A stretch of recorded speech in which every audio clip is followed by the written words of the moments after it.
প্রিয় বন্ধুরা, আজ গিয়েছিলাম জলপাইগুড়িতে একটা কাজে। তো জলপাইগুড়িতে ফেরার সময় ঠিক সন্ধ্যা 6:30-7টা নাগাদ যখন ঝুমুরের পাশাপাশি চলে আসি বাজার সংলগ্ন এলাকায় বাসে করে, তো হঠাৎ করে বাসটা কিন্তু দাঁড়িয়ে পড়ল। তারপর দেখি আগে অনেক বড় লাইন।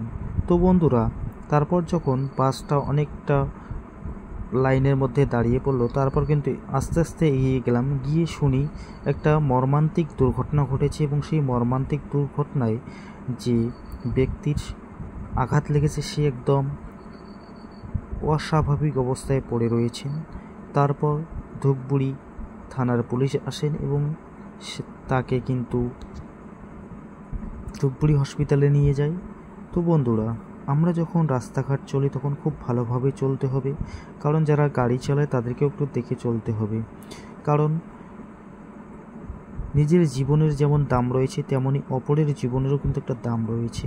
এ কথা কিন্তু অনস্বীকার্য নয়। সত্যি খুব খারাপ লাগলো দেখে আজকের এই মর্মান্তিক অ্যাক্সিডেন্টটি।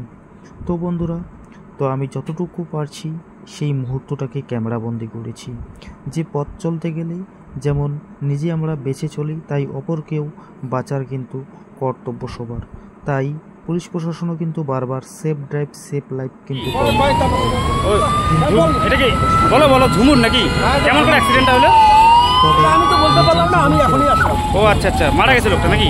আর লোকটা শুনলাম যে মারা যায় নাই, যখন হাসপাতাল নিয়ে মানে ধুপগুড়ি হসপিটালে নিয়ে গেছে নাকি? আচ্ছা, ঠিক আছে। কি কোন গাড়ির সাথে ধাক্কা লাগছে তাও তো বলতে পারলাম না যে কোন গাড়িটা। বলতে পারেন কোন গাড়ি? না, ঠিক আছে।